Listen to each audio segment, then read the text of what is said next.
الحمد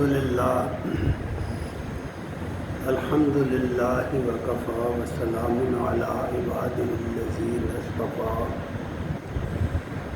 والصلاۃ والسلام علی من لا نبی بعدہ وعلی آلہ وصحبہ ومن نہا نحوہ اما بعد اعوذ باللہ السمیع العلیم من الشیطان الرجیم بسم اللہ الرحمن الرحیم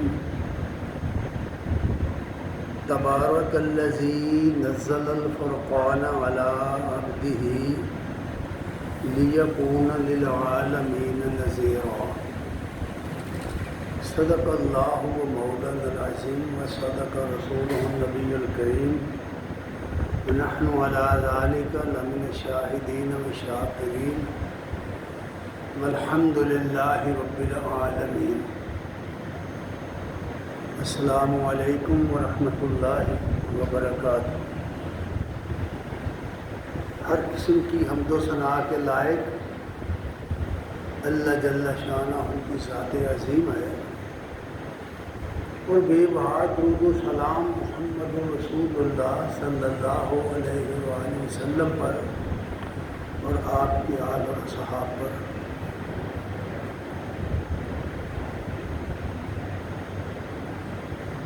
حضرات کرام قدر،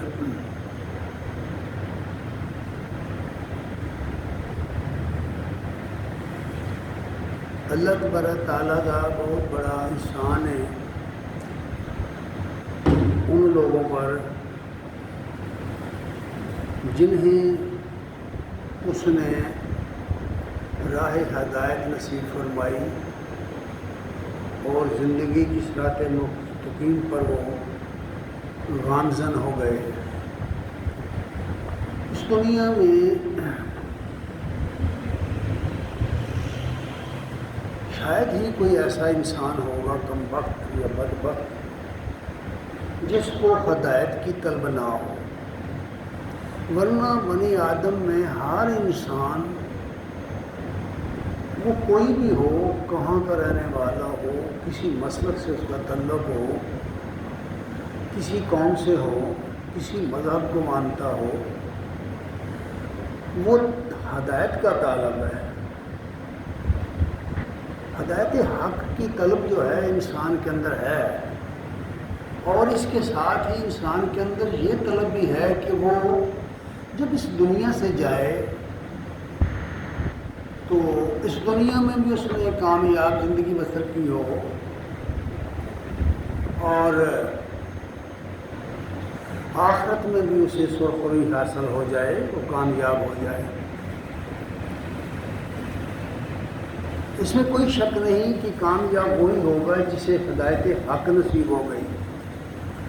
صحیح معنوں میں جو صحیح راستہ ہے زندگی گزارنے کا، وہ اگر نصیب ہو گیا تو یقیناً یہ دنیا بھی سنورے گی اور آخرت بھی، اس میں کوئی شک نہیں ہے۔ لیکن ہدایت کے بارے میں لوگوں کا نقطہ نظر مختلف ہے۔ ہر کوئی اپنے اپنے زاویہ نگاہ سے ہدایت حق کو دیکھتا ہے، پہچانتا ہے، اور اسے سمجھتا ہے کہ میں راہ ہدایت پر ہوں۔ اصل میں قرآن و سنت کے مطالعہ سے جو چیز سامنے آتی ہے نا، وہ یہ ہے کہ ہدایت اس شخص کو ملے گی، یا ہدایت اس چیز کا نام ہے جو بابسوخ ذرائع سے انسانوں کو حاصل ہو۔ ہدایت ملنے کا جو ذریعہ ہے وہ درست ہونا چاہیے، وہ ٹھیک ہونا چاہیے۔ جو آدمی ہدایت کی راہ چلنا چاہتا ہے اسے راستے کا معلوم ہونا چاہیے، اور اسے یہ پتہ ہونا چاہیے کہ میں نے اس راستے کو قطع کرنا ہے تو کس کی پیروی میں کرنا ہے۔ اگر وہ یہ نہیں جانتا یا اس میں غلطی کرتا ہے تو وہ اپنی راہ کھوٹی کر بیٹھے گا۔ اللہ تبارک تعالیٰ نے انسانوں کی رہنمائی کا جو بندوبست کیا ہے وہ اتنا باکمال ہے، اتنا زبردست ہے کہ اس میں نہ کھوٹ کا کوئی خطرہ ہے، نہ ہی اس میں پھسلنے کا کوئی خطرہ ہے۔ وہ راستہ اللہ کا متعین کیا ہوا راستہ ہے، اللہ کا مقرر کیا ہوا راستہ ہے، اور اس نے وہ راستہ مقرر کرنے کے لیے انبیاء بھیجے، اور پھر سب سے آخر میں نبی کریم صلی اللہ علیہ وسلم کو رسالت عطا فرمائی ہے اور انہیں بھیجا ہے، اور پھر جو راستہ متعین کیا ہے اور جو ہدایات آئی ہیں ان پر غور کرو گے تو تمہیں نظر آئے گا کہ اس میں ذرا برابر بھی، ایک ذرے کے برابر بھی کوئی جھول نہیں ہے، کوئی خطرہ نہیں ہے۔ مثلا اللہ تعالیٰ فرما رہے ہیں کہ قرآن میں کہا، سورہ الفرقان کی یہ پہلی آیت ہے جو میں تلاوت کر رہا ہوں، تبارک الذی بیدی تبارک الذی نزل الفرقان علی عبدہ لیکون للعالمین نذیرا۔ بہت ہی بابرکت ہے وہ ذات جس نے فرقان نازل کیا ہے اپنے بندے پر، اس لیے کہ وہ اہل عالم کو خبردار کرے۔ ان الفاظ پر اگر آپ غور کریں گے تو پہلی بات یہ کہ اللہ بابرکت ہے، اللہ، یقین مانیے اللہ کے نام کے سوا برکت کہیں نہیں ہے۔ تبارک اسم ربک ذی الجلال والاکرام، بہت بابرکت ہے تیرے ذو الجلال، جلال اور کرام والے رب کا نام، اللہ کا نام بابرکت ہے۔ اسی لیے یہ تعلیم دی گئی ہے نا کہ جو کام اچھا کام کرو بسم اللہ کہہ کر کرو، اور یہ بھی حدیث میں ہے کہ جس کام میں پر بسم اللہ نہ کہی جائے اس میں برکت پیدا نہیں ہوتی۔ پہلی بات یہ ہے کہ تبارک الذی، وہ ذات بابرکت ہے جو سب سے بڑا بابرکت ہستی ہے، اس کی طرف کیوں رجوع نہ کیا جائے، یہ پہلی بات ہے۔ دوسری بات یہ کہ اس نے اپنے بندے پر، بندے سے مراد، عبد ہی سے مراد محمد صلی اللہ علیہ وسلم کی ذات ہے، اور فرقان سے مراد قرآن ہے۔ قرآن کو فرقان اس لیے کہا کہ یہ کسوٹی ہے، جو چیز اس پر پوری نہ اترے وہ کھوٹی ہے۔ یہ اصولی بات ہے جو بیان کرتی۔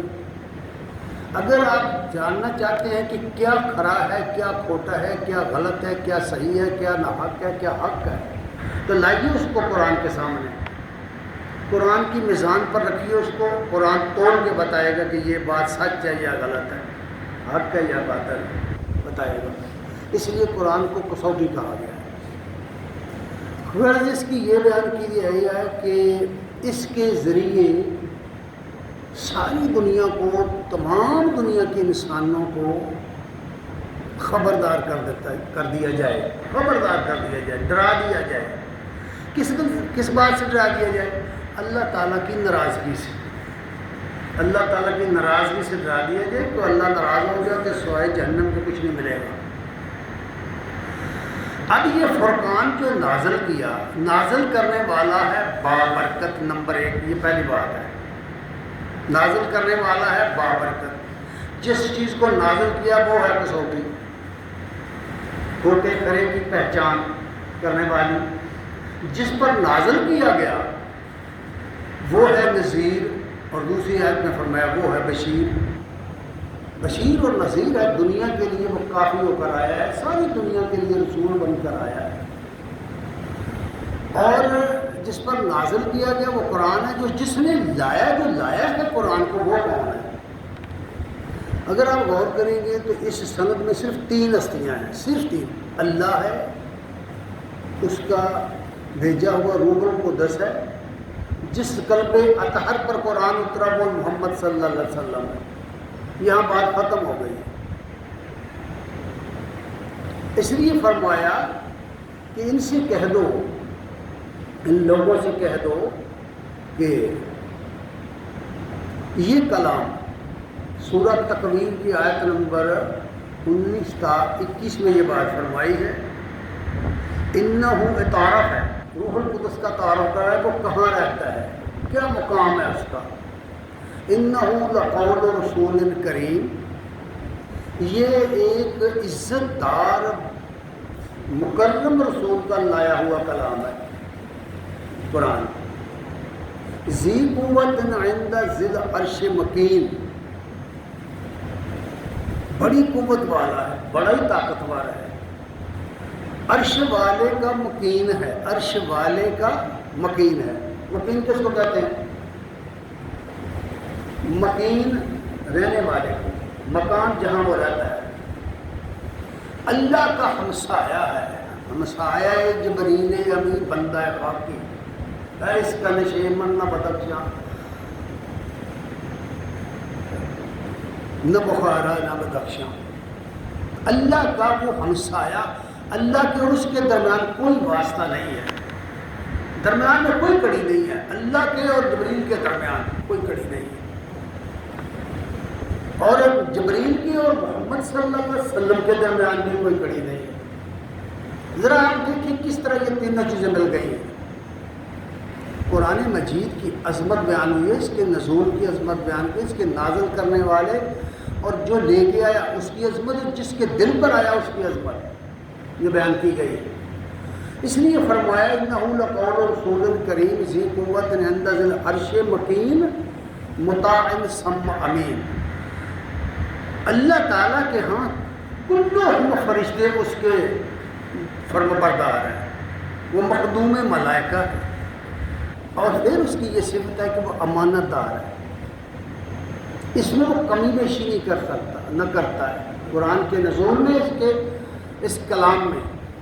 اور وہ طاقتور اتنا ہے کہ کوئی مداخلت نہیں اس کے کام میں کر سکتا. یہ بات بتائیے، بہت تفصیل سے روح القدس کا تعارف کرایا گیا ہے. بائبل کا مطالعہ کریں تو وہاں سامنے یہ بات آتی ہے کہ جو یہودی تھے وہ جبرائیل علیہ السلام کو عبرانی زبان میں جبرائیل ہے اور عربی میں جبریل ہے، نام جس میں بدلا ہے عربی زبان میں. جبرائیل کے بارے میں یہودیوں کا خیال یہ تھا کہ یہ ایسے احکام نازل کرتا ہے جو بہت سخت ہیں، جن پر عمل نہ کر کے ہمیں عذاب اٹھانا پڑا ہے، عذاب لینا پڑا ہے. اس لیے وہ کہتے تھے اگر جبریل وہی نہ لاتا، میکائیل لاتا تو ہمیں مان لے آتا. اس خیال کے پیچھے یہ خیال ہے بیک پر، جس کی وجہ سے اگلی آیت میں فرمایا، سورہ بقرہ کی آیت نمبر 97 میں فرمایا، قل اے نبی ان سے کہیے، من کانا عدوا لجبریل، جو شخص جبریل کا مخالف ہے، جو شخص جبریل کا دشمن ہے وہ سنے. جبریل کا مقام یہ ہے فَإِنَّهُ نَزَّلَهُ عَلَىٰ قَلْبِكَ بِإِذْنِ اللَّهِ. جبریل تو وہ ہے جس نے اے نبی تیرے دل پر اتارا ہے قرآن، تیرے دل پر قرآن نازل کیا ہے اللہ کے اذن سے، مصدقا لما بین یدیہ، اور اپنے سے آگے والی کتابوں کا مصدق ہے، تصدیق کرنے والا بھی ہے اور ان کی پیشین گوئیوں کا مصدق بھی ہے. ساتھ ہی یہ فرمایا کہ وَهُدًى وَبُشْرَىٰ لِلْمُؤْمِنِينَ، ایمان لانے والوں کے لیے یہ بشارت بھی ہے اور رہنما بھی، ہدایت بھی. فرمائیے اب ہدایت کہاں سے ملے گی؟ فرمایا قرآن ہدایت ہے، اور یہ ایمان لانے والوں کے لیے بشارت بھی ہے، خوشخبری بھی ہے، اور ان کے لیے ہدایت بھی ہے. دوسری آیت میں فرمایا وَمَنْ كَانَ عَدُوًّا لِلَّهِ وَالْمَلَائِكَةِ وَرُسُلِهِ وَجِبْرِيلَ وَمِيكَالَ. جو کوئی اللہ کا دشمن ہو، جو کوئی اس کے فرشتوں کا مخالف ہو، اور جو اس کے رسولوں کا مخالف ہو، جو جبریل کا اور میکائیل کا مخالف ہو، وہ بھی سن لے کہ فَإِنَّ اللَّهَ عَدُوٌّ لِلْكَافِرِينَ، ایسے منکروں کا اللہ دشمن ہے.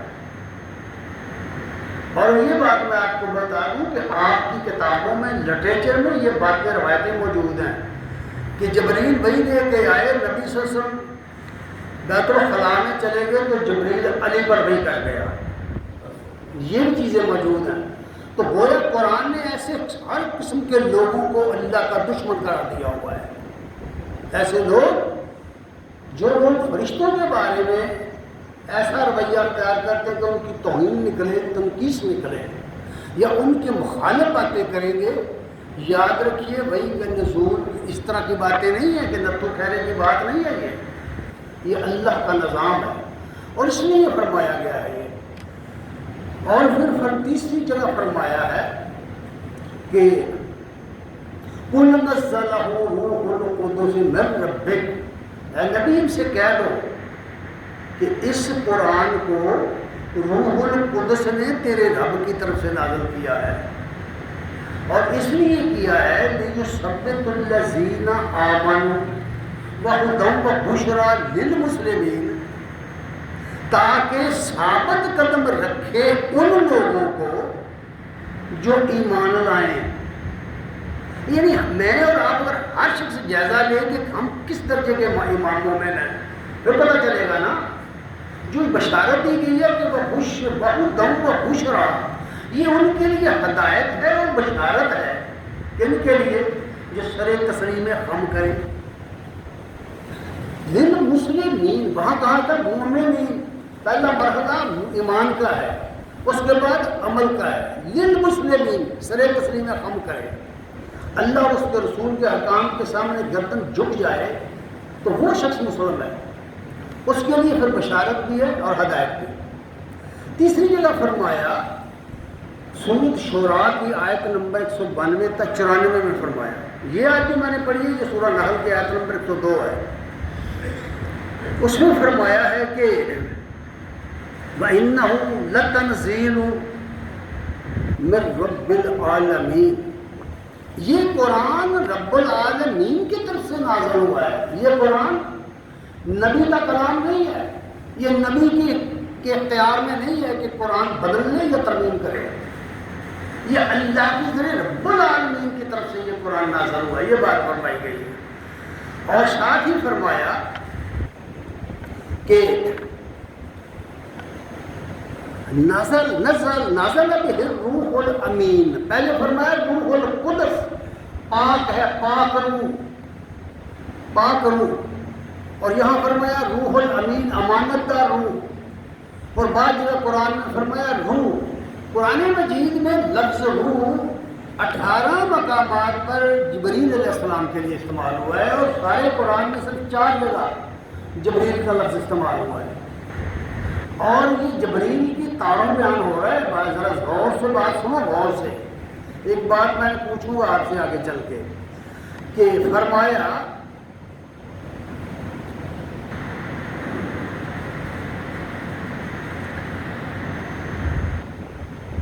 اس نے نازل کیا ہے، نازل بہ الروح الامین علی قلبک، تیرے دل پر.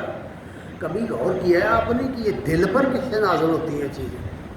یقین مانیے کوئی ایسا شخص چاہے وہ کتنا بڑا عالم ہو، کتنا بڑا بزرگ ہو، کتنے بڑے علوم اس نے سیکھے ہوں، وہ اس کیفیت کو نہیں جان سکتا. وہ نہیں بتا سکتا کہ دل پہ نازل کیسے ہوتی ہیں چیزیں، اور قرآن کیسے نازل ہوتا تھا دل پر، اور فرشتہ کس طرح دل پر جاتا تھا. کیوں نہ جائے؟ روح الامین، روح القدس. روح کی پوری تشریح میں نے اپنی کتاب کے عذاب قبر حق میں کی ہوئی ہے. روح ہوتا کیا ہے اور ہم لوگوں نے اسے کیا بنا لیا ہے، لوگوں نے کیا بنا رکھا ہے اس کو. روح کسی مخلوق کا نام نہیں ہے، ایسی چیز کا نام نہیں ہے، نہ کسی حیولہ کا نام ہے جس طرح لوگوں نے سمجھا ہے، نہ اللہ تعالیٰ کی کوئی صفت ہے، اس طرح کی کوئی بات نہیں ہے. یہ اپنی لطافت کی وجہ سے جبریل امین کا لقب ہے. روح الامین، روح القدس علی قلبک کا کیوں نازل کیا ہے؟ لتکون من المنذرین، تاکہ نبی تم لوگوں کو خبردار کرنے والے ہو جاؤ. قرآن کس لیے آیا ہے؟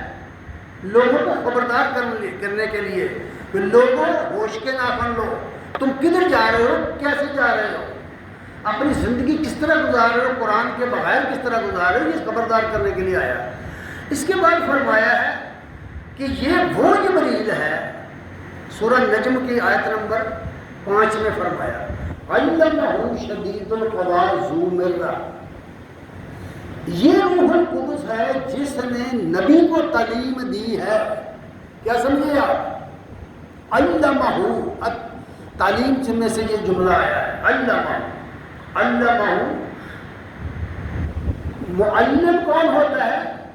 استاد کو کہتے ہیں معلم. ہم اپنی زبان میں بھی یہ لفظ استعمال کرتے ہیں. اور پڑھنے والے کو، شاگرد کو کہتے ہیں متعلم. قرآن کس نے پڑھایا ہے؟ نبی کو قرآن کس نے دیا؟ لا کر کے اللہ کے پاس سے جبریل نے، روح القدس نے. اس کے بارے میں اللہ نے فرمایا علمہ شدید القویٰ، وہ جس نے نبی علیہ السلام کو تعلیم کیا ہے قرآن کو، بہت ہی طاقتور ہے، سخت قوت والا ہے، ذو مرہ اور بڑا ہی توانا ہے. کسی کا اس پر زور نہیں چلتا، وہ کسی سے مرعوب نہیں ہوتا، کوئی اسے خرید نہیں سکتا، کوئی ڈرا دھمکا نہیں سکتا، اس کے کام میں کوئی مداخلت نہیں کر سکتا. میں نے پہلے عرض کر دیا، جس طرح حدیث بیان ہوتی ہے نا تو اس میں ایک راوی ہوتا ہے، پھر اس کے بعد 3 4 5 7 راوی ہوتے ہیں جو امام سے شروع ہوتے ہیں اور نبی کریم صلی اللہ علیہ وسلم تک جاتے ہیں. یہاں جو روایت آ رہی ہے وہ اللہ سے شروع ہو کر محمد اور محمد سے صلی اللہ علیہ وسلم سے شروع ہو کر اللہ، تیسری کوئی چیز نہیں ہے درمیان میں. یہ قرآن کی عظمت اور اس کی حفاظت کی بات ہے، اس لیے یہ بات فرمائی گئی ہے. اور اس کے بعد فرمایا ہے کہ یہ سلسلہ روایت اوپر ہے اللہ بابرکت، برکتوں والا، جہانوں کا مالک، جہانوں کا رب، درمیان میں ہے روح القدس، آخر میں ہے محمد صلی اللہ علیہ وسلم. اب سوال یہ ہے کہ اللہ سے قرآن آیا جبریل کے پاس، جبریل سے آیا محمد صلی اللہ علیہ وسلم کے پاس، محمد صلی اللہ علیہ وسلم کے پاس کس کے پاس آیا بتاؤ؟ محمد صلی اللہ علیہ وسلم نے کس کو دیا قرآن؟ صحابہ کرام کو. محمد صلی اللہ علیہ وسلم نے کس کو دیا قرآن؟ صحابہ کرام کو.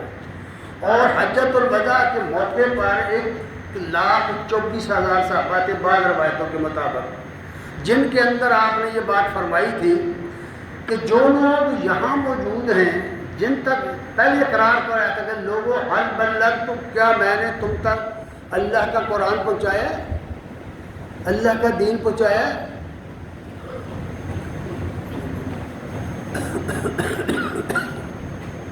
لوگوں نے اقرار کیا، قالوا بلا یا رسول اللہ، پہنچایا ہے. فرمایا فَلْيُبَلِّغْ شَاهِدُ الْغَائِبِ، جو یہاں موجود ہو لوگوں تک پہنچاؤ جو یہاں موجود نہیں ہے. کن کی ڈیوٹی لگائی؟ صحابہ کرام کی.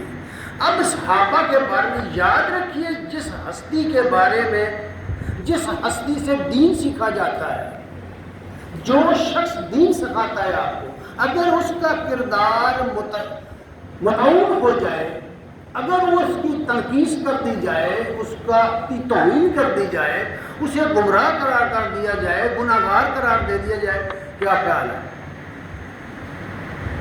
سمجھیے، اگر ایسا شخص تو آپ کی رہنمائی کر رہا ہے جس کے اوپر الزامات کے ڈھیر لگ گئے ہیں، اس کو روایات کے ذریعے ان کے کردار کو مسخ کر دیا گیا ہو، پھر کیا کریں گے آپ؟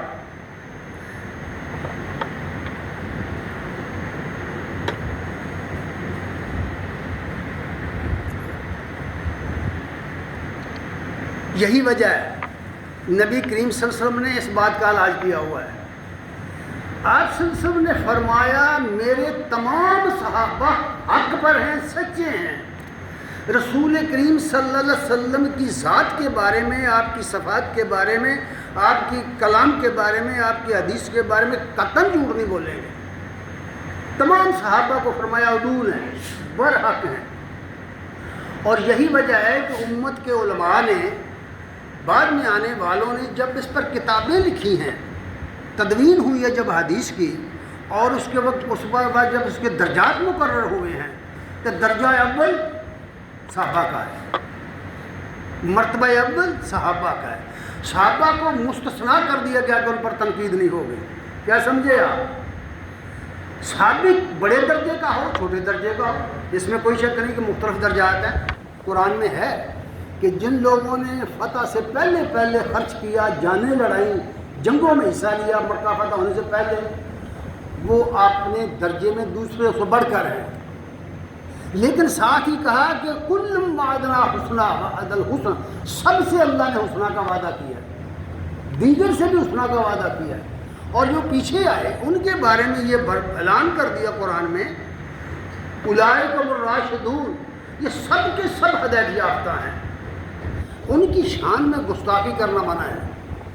اگر ان کی شان میں گستاخی کرو گے تو اس دین سے جو وہ لے کے آ رہے ہیں، جو انہوں نے خالص دین تمہیں دینا ہے، جو کتابیں نہیں دینی ہے، تم اسے چھوڑ بیٹھو گے۔ یہی وجہ ہوئی کہ آج کے بعض لوگ کہتے ہیں قرآن نامکمل ہے، یا قرآن میں تحریف ہو گئی ہے، کتابیں اٹھا کے پڑھو، یا قرآن کے بارے میں بہت ساری بکواسات کرتے ہیں، یا صحابہ کے بارے میں بہت کچھ کہتے ہیں۔ اس لیے نبی صلی اللہ علیہ وسلم نے اس بات کو ذرا کھول کر بیان کیا ہے۔ فرمایا، ایک دفعہ لوگوں نے پوچھا یا رسول اللہ، سب سے بہتر کس زمانے کے لوگ ہیں؟ سب سے بہتر لوگ، اچھے لوگ کس زمانے کے؟ فرمایا، عمران بن حسین رضی اللہ تعالیٰ عنہ کہتے ہیں کہ رسول اللہ صلی اللہ علیہ وسلم نے فرمایا، ان خیرکم کرنی، زمانوں میں سے سب سے بہتر زمانہ میرا ہے، سب سے بہتر زمانہ میرا۔ اس طرح کی جو حدیث ہے نا کہ سیاستہ کے اندر بہت زیادہ بکھری پڑی ہے۔ پھر ایک حدیث میں ہے کہ سب سے بہتر میری امت کے وہ لوگ ہیں جو میرے زمانے میں ہیں، جو ایمان لائے، ایمان کی حالت میں دنیا سے گئے، جنہوں نے ایمان کی حالت میں نبی کریم صلی اللہ علیہ وسلم کو دیکھ لیا، وہ جنتی ہے، اس پر اللہ نے دوزخ کی آگ حرام کر دی ہے۔ حدیثوں میں یہی ہے، اور قرآن میں بھی ہے یہ بات۔ قرآن مجید میں یہ بات جو کہی گئی ہے نا، اولئک هم الراشدون، یہ سن 9 ہجری میں یہ آیت حجرات نازل ہوئی تھی جس میں یہ بات کہی گئی، اور اس میں یہ بھی کہا گیا کہ اولئک حزب اللہ، یہ لوگ اللہ کی جماعت کے لوگ ہیں، اللہ کی پارٹی کے لوگ ہیں۔ اور یہ بھی کہا گیا کہ ان سے کفر کو، فسق کو، نسیان کو ہٹا دیا گیا ہے، ان کے دلوں میں ایمان گاڑ دیا گیا ہے، ایمان ان کے دلوں میں پیوست کر دیا گیا ہے۔ صحابہ کرام کا جو مقام بیان کیا، پھر قرآن نے یہ بھی کہا دوسرے لوگوں کو، جو منافقین کا گروہ تھا یا یہودی یا دوسرے تیسرے لوگ تھے، انہیں کہا کہ اگر تم ایمان لاؤ اس طرح، اے صحابہ اگر ایمان اس طرح لائیں جس طرح تم ایمان لائے ہو، فقط اہتدوا، تب ہدایت پائیں گے۔ سمجھ لیجئے کہ جس طرح صحابہ کرام ایمان لائے، مثال دے دیتا ہوں، ہمارے ہاں جو تفسیریں ہیں نا، کتابیں لکھی، لوگ پڑھتے نہیں ہیں، پڑھتے ہیں تو بہت کم لوگ ہیں جو سمجھتے ہیں ان چیزوں کو۔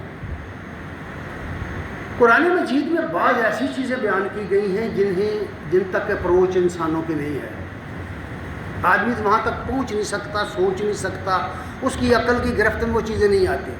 مثال کے طور پر فرمایا، ان ربکم اللہ الذی خلق السماوات والارض فی ستۃ ایام ثم استوى علی العرش، تمہارا رب، تمہارا داتا، تمہارا مشکل کشا، تمہارا حاجت روا وہ اللہ ہے جس نے زمینوں اور آسمانوں کو 6 دن میں پیدا کیا ہے۔ جس نے یہ نہیں کیا وہ تمہارا آقا نہیں ہے، جس نے یہ نہیں کیا وہ تمہارا داتا نہیں ہے، وہ تمہارا حاجت روا نہیں ہے، وہ تمہارا مشکل کشا نہیں۔ اگر تم رکھتے ہو کدھر رکھو، لیکن یاد رکھو کہ کل قیامت کے دن پچھتاؤ گے۔ اس لیے فرمایا تو بے شک تمہارا رب کے معنی پڑھو، تمہارا مالک، تمہارا پالنہار، تمہیں رزق دینے والا، تمہارا مالک، تمہارا پروردگار، تمہارا بادشاہ حقیقی وہ اللہ ہے۔ ان ربکم اللہ الذی، تمہارا رب، بے شک تمہارا رب اللہ ہے۔ کیا سمجھے؟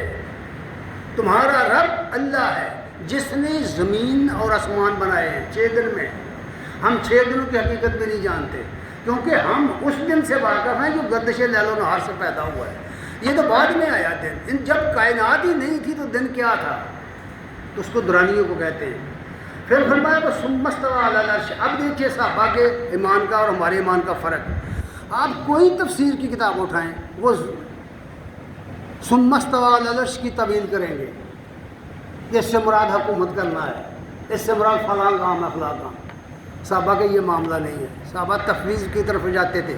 اللہ کا سپرد کرو، ہماری عقل نہیں جانتی تخت کا عرش کیسا ہے، ہم نہیں جانتے عرش پر اللہ کیسے ہے، اس کی کیفیات کیا ہے، ہمیں نہیں کچھ بھی معلوم، کوئی ذریعہ نہیں اسے معلوم کرنے کا. اس لیے صحابہ کہتے ہیں، عبداللہ بن رواحہ کی ایک نظم ہے بڑی لمبی، غزوہ بدر کے موقع پر انہوں نے یہ اشعار پڑھے تھے. اس میں وہ کہتے ہیں کہ ہمارا کام چونچرا کرنا نہیں ہے، ہمارا کام اللہ اور اس کے رسول کی باتوں پر ایمان لانا ہے، ان باتوں پر جن کو بالغیب سے تعبیر کیا گیا ہے قرآن مجید میں سورہ البقرہ کی بالکل ابتدائی رکوع میں. اس لیے فرمایا گیا، وہ کہتے ہیں کہ سب سے بہتر زمانہ اور میرے زمانے کے لوگ خیرکم کرنی، میرا زمانہ تم سب میں سے، تمہارے سب زمانوں سے بہتر زمانہ میرا ہے، اور بہتر لوگ وہ ہیں جو میرے ساتھ. ثم الذین یلونہم، پھر اس کے ساتھ والے، پھر اس کے ساتھ والے، پھر فرمایا ثم الذین یلونہم، پھر اس کے ساتھ والے. ذرا غور کریں گے تو پتہ چلے گا کہ یہ کیا کہا جا رہا ہے.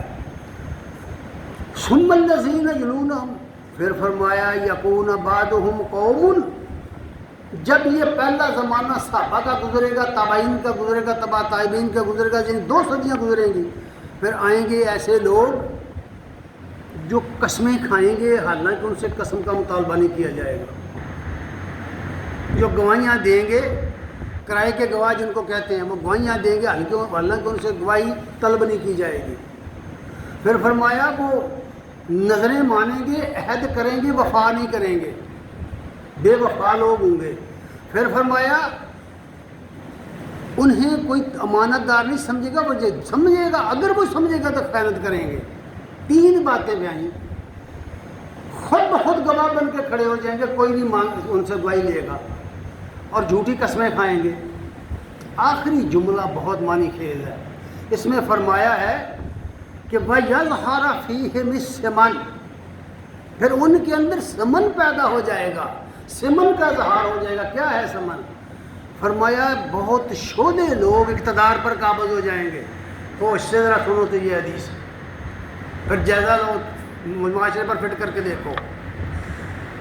فرمایا شہدے لوگ، نیچ لوگ اقتدار پر قابض ہو جائیں گے، انہیں اقتدار کا موٹاپا ہو جائے گا، مال و دولت جمع ہو جائے گی، اور اپنے آپ کو اشراف سمجھیں گے، معزز اور مکرم سمجھنے لگ جائیں گے. اب پوری تاریخ مسلمانوں کی اٹھا کر پڑھو، تمہیں پتہ چلے کہ کیا کیا ہوا دنیا میں. اور اس کے بعد فرمایا، مسلم کی یہ حدیث ہے، حدیث نمبر 6475 ہے.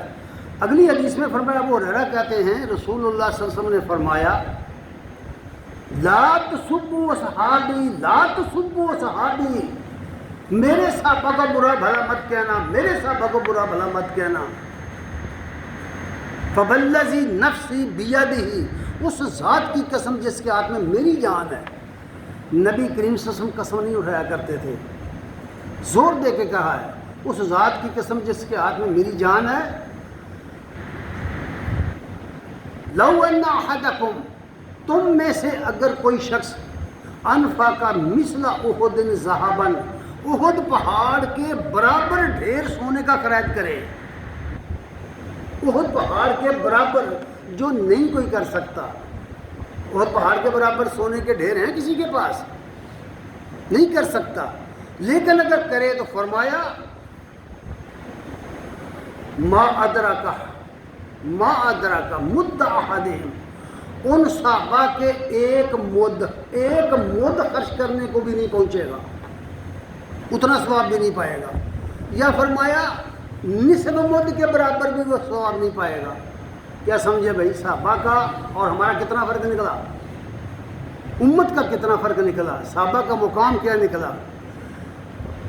صحابہ کا مقام یہ ہے کہ وہ غزوہ احد میں جب تھوڑا سا مسلمانوں کے اوپر مشکل وقت آ گیا تو لوگوں کے اندر بھگدڑ مچ گئی، اور یہ بات کسی نے مشہور کر دی کہ نبی صلی اللہ علیہ وسلم شہید ہو گئے ہیں.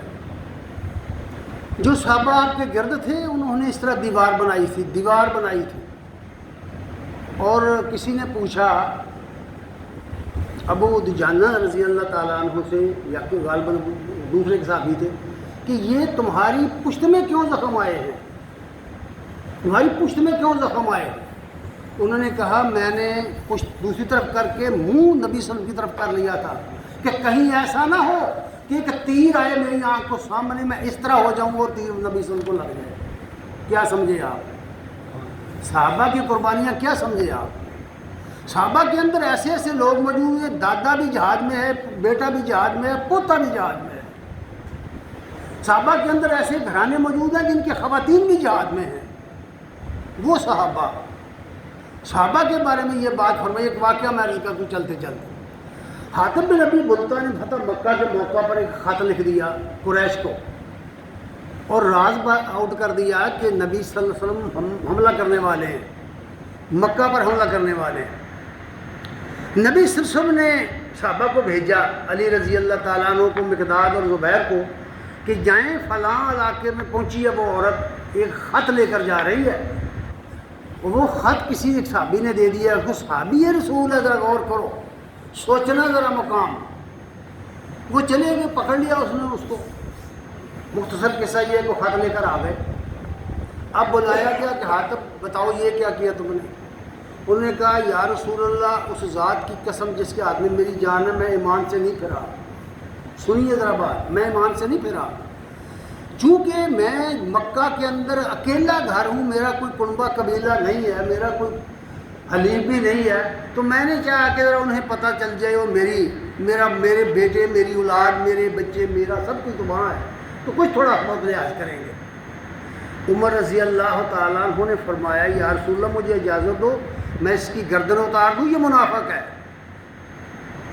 نبی صلی اللہ علیہ وسلم نے فرمایا تو جانتا ہے کہ یہ ہے کون؟ یہ بدری ہے۔ کیا فرمایا؟ یہ بدری ہے۔ باوجود بول قتل جرم ہے جو یہ اس نے کیا تھا، لیکن بدری ہے، اس لیے اللہ نے بدریوں کے دلوں کو جھانک کر دیکھ لیا تھا اور ان کے لیے یہ اعلان کر دیا ہوا ہے رضی اللہ عنہم ورضوا عنہ، اور انہیں کہہ دیا یہ خیر البریہ ہے، انہیں کہہ دیا یہ اولئک هم الراشدون ہے۔ سوچو جن کا مقام یہ ہو ان کے بارے میں زبانیں تان دراز کرنا، ان کے بارے میں بکواس کرنا، ان کی شان میں گستاخی کرنا، کہاں جائیں گے پھر وہ لوگ؟ اس لیے اس حدیث میں فرمایا گیا ہے کہ تم احد پہاڑ کے برابر بھی سونا خرچ کرو تو تم صحابہ کی ایک مد کے برابر، مد سا کا چوتھا حصہ، جو ٹوپا ہوتا ہے نا، ٹوپا، یہ جو جٹکے لوگ ہیں نا، یہ ادھر کے، یہ ان کے پاس ساتھ چلتے ہیں، رمیش کے اس کے جس کو ہم ٹوپا کہتے ہیں، اس کا چوتھا حصہ مد ہوتا ہے۔ فرمایا مد کے برابر بھی نہیں، نصف مد کے برابر بھی نہیں۔ پھر فرمایا، ابھی ہریرہ کہتے ہیں کہ نبی کریم سے طویل حدیث ہے، ویسے میں نے اس کو شارٹ کیا ہے۔ صحابی کہتے ہیں، ابھی بردہ اپنے باپ سے روایت کرتے ہوئے کہتے ہیں کہ میرے والد نے کہا کہ ہم نے مغرب کی نماز نبی صلی اللہ علیہ وسلم کے پیچھے پڑھی اور آپ نماز پڑھا کے چلے گئے اور ہم بیٹھے رہے اس خیال سے کہ عشاء بھی پڑھ کر جائیں گے۔ ان کا لالچ یہ تھا کہ نبی کے پیچھے کتنی نمازیں ہو جائیں، بیٹھے رہے، عشاء ہو گئی، نبی صلی اللہ علیہ وسلم آئے، عرض کیا یا رسول اللہ ہم اس لیے بیٹھے ہیں کہ عشاء کی نماز پڑھ کر جائیں گے آپ کی جماعت کے ساتھ۔ وہ کہتے ہیں جب نبی صلی اللہ علیہ وسلم نماز سے فارغ ہوئے، آپ نے آسمان کی طرف دیکھا، آسمانوں کی طرف دیکھا۔ پھر راوی کہتے ہیں کہ آپ کی عادت مبارکہ سی جب کوئی اہم بات کرنی ہوتی، کوئی خوشخبری دینی ہوتی، کوئی پیشین گوئی کرنی ہوتی تو آسمان کی طرف دیکھتے تھے۔ اور یہ آسمان کی طرف دیکھنے کی دلیل قرآن میں ہے، جہاں قبلہ کی تحویل کا ذکر آیا ہے۔ اللہ نے فرمایا اے نبی میں تیرا چہرہ آسمانوں کی طرف اٹھتا ہوا دیکھتا ہوں، آسمانوں میں پھرتا دیکھتا ہوں، فل وجہ کا فیطر المسجد الحرام۔ یہ آپ کا خاص طریقہ تھا، آسمان کی طرف دیکھا اور فرمایا فقال النجوم آمنۃ للسما فإذا ذهبت النجوم أتى السما ما يوعد فرمایا یہ جو ستارے ہیں نا یہ آسمان کی حفاظت کا اس کے وجود کا کے لیے امن کا سبب ہے. جس دن یہ ستارے ہٹ جائیں گے اس دن کیا ہوگا؟ آسمان نہیں رہے گا. یہ بات قرآن میں بھی ہے. سورۃ تکویر میں فرمایا وَإِذَا النُّجُومُ انْكَدَرَتْ. یاد کرو وہ وقت جب ستارے بے نور ہو جائیں گے. وَإِذَا الشَّمْسُ كُوِّرَتْ. سورج لپیٹ دیا جائے گا, ستارے بے نور ہو جائیں گے. سب لوگ سمجھدار جانتے ہیں علم والے کہ ستارے روشن ہیں سورج کی روشنی سے, چاند روشن ہے سورج کی روشنی سے. اس لیے فرمایا کہ جب سورج لپیٹ دیا جائے گا تارے بے نور ہو جائیں گے. دوسری سورہ انفطار میں فرمایا وَإِذَا الْكَوَاكِبُ انتَثَرَتْ. غور کرو جب ستارے بکھر جائیں گے, کشِ ثقل ختم ہو جائے گی اور ٹھا ٹھا بج کے دوسرے میں لگ جائیں گے اور قیامت برپا ہو جائے گی. پھر آ جائے گی ان کے پاس وہ چیز جس کی انہیں خبر دی گئی ہے, جس سے انہیں وعدہ دیا گیا ہے. آگے ذرا غور کرو, آگے فرمایا وَأَنَا آمَةٌ لِّصَحَابِي. میں اپنے صحابہ کے استحکام کا, ان کے اتحاد و اتفاق کا, امن کا ضامن ہوں. میں اپنے صحابہ کا ضامن ہوں, ان کے مقام کا, ان کے مرتبے کا ضامن ہوں. اور پھر فرمایا وَإِذَا أَذْهَبْتُ أَيْ صَحَابِي مَا يُوعَدُونَ. جب میں چلا جاؤں گا پھر وہ چیز آ جائے گی جس کا انہیں وعدہ دیا گیا ہے. ذرا دیکھیے, ذرا تاریخ اٹھائیے. نبی صلی اللہ علیہ وسلم چلے گئے, عثمان شہید ہوئے, دیگر صحابہ شہید ہوئے, علی شہید ہوئے یا نہیں ہوئے؟ عبداللہ بن زبیر کے فتنہ میں کتنے صحابہ کام آئے, کتنی جنگیں لڑی. اور دانشوروں نے جو اہل دانش تھے, نبی صلی اللہ علیہ وسلم نے فرمایا ایک دفعہ حسن اپنے نواسے کو دیکھ کر فرمایا یہ میرا بیٹا مسلمانوں کی جماعت میں صلح کروائے گا, 2 جماعتوں میں صلح کروائے گا. حسن رضی اللہ تعالیٰ نے شہادت علی رضی اللہ تعالیٰ کے بعد سیدنا امیر المومنین معاویہ رضی اللہ تعالیٰ عنہ کے ہاتھ پر بیعت کر کے خلیفہ بنایا. ان فرمائیے جو لوگ معاویہ رضی اللہ تعالیٰ کو برا بھلا کہتے ہیں پہلے حسن سے پوچھیں نا, ذرا جس نے خلیفہ بنایا ہے اس سے پوچھئے نا. سمجھ نہیں آئی؟ اور خلیفہ بنایا معاویہ رضی اللہ تعالیٰ عنہ کس نے بنایا؟ حسن ابن علی رضی اللہ تعالیٰ عنہما نے. اگر وہ ایسا ویسا تھا تو حسن نے کیوں بیعت کی ان کی؟ پھر ان کی تابع داری کی 20 سال حکومت کی معاویہ نے, 20 سال, اور بیت المال سے لاکھوں روپے سالانہ انہیں ملتے تھے, 10 لاکھ روپے دونوں بھائیوں کو ملتے تھے. یہ ہے صحابہ کا مقام. اور پھر لوگ تاریخ میں ہے کہ بھئی جس دن معاویہ رضی اللہ تعالیٰ عنہ خلیفہ بنے, حسن نے ان کی بیعت کر لی, پورا عالم اسلام ان کے ماتحت آ گیا. صحابہ کرام نے اس سال کا نام رکھا ہے عام الجماع, جماعت بندی کا سال. جو تفرقہ پڑ گیا تھا, جو فتنہ پڑ گیا تھا, وہ ختم ہو گیا اور جہاد فی سبیل اللہ دوبارہ شروع ہوا اور فتوحات شروع ہو گئیں. حضرات گرامی قدر یہ بات فرمائی آپ نے کہ جب میں جاؤں گا تو پھر صحابہ کے پاس وہ چیز آئے گی جس کا اس سے وعدہ کیا گیا. اگلی بات یہ فرمائی وَأَصْحَابِي أَمَنَةٌ لِأُمَّتِي. میرے صحابہ میری امت کے لیے امن کا ضامن ہے, ہدایت کا ضامن ہے, اتحاد و اتفاق کا ضامن ہے. جب وہ چلے جائیں گے فَإِذَا ذَهَبَ صَحَابِي. یہ کیا بھی ختم ہو گیا, ذرا دیکھ اسے ختم, میں ذرا آگے ہو جاتا ہوں. یہ اٹھا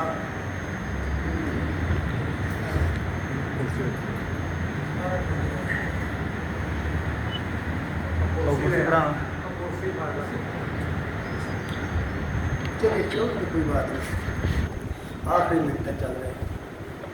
فرمایا کہ اس میں نبی کریم صلی اللہ علیہ وسلم نے کہ میرے صحابہ میری امت کے امن کے ضامن ہیں. میرے صحابہ کی وجہ سے امت کو امن حاصل ہوگا. صحابہ کا مقام سمجھ میں آ گیا آپ کے؟ صحابہ کا مقام کیا ہے؟ صحابہ کا مقام اتنا بلند ہے کہ اللہ نے ان کو جنتی قرار دے دیا ہے. سب کو, سب جنتی ہیں, بدر آئے, بدر میں ایک آدمی آیا, اونٹنی اس کے پاس تھی, اس نے کہا یا رسول اللہ پہلے مسلمان بنوں یا جہاد میں حصہ لوں؟ فرمایا پہلے اسلام قبول کر.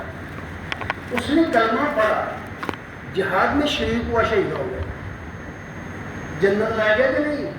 اور بات سنو, صحابہ کرام رضوان اللہ علیہم اجمعین ان لوگوں سے قتل ہوئے ہیں یا نہیں ہوئے؟ اکرمہ بن ابی جہل, ابو جہل کا بیٹا اکرمہ رضی اللہ تعالیٰ عنہ, جس کے ہاتھوں معوذ اور معاذ قتل ہوئے, جن کے ہاتھوں دیگر بہت سارے لوگ قتل ہوئے, پھر وہ مسلمان ہو گئے. سنا ہے نام حبشی باشی رضی اللہ تعالیٰ عنہ کا, جن کے ہاتھوں حمزہ رضی اللہ تعالیٰ عنہ قتل ہوئے. فرمائیے پھر وہ جنتی ہے کہ دوست کی ہے؟ کلمہ پڑھا, فرمایا جا سب کچھ معاف ہے, جنتی ہے. حدیثیں پڑھو, آپ کو پتہ چلے مقام صحابہ کیا ہے. یاد رکھیے وہ شخص اپنی بربادی کر گیا جس نے صحابہ کے بارے میں زبان کھولی. رہ گئی وہ باتیں جو صحابہ کے اندر ہوئی ہیں, چھوڑ دیا ان کو. وہ مجتہد تھے, وہ ٹھیک کرتے رہے ہیں. نبی صلی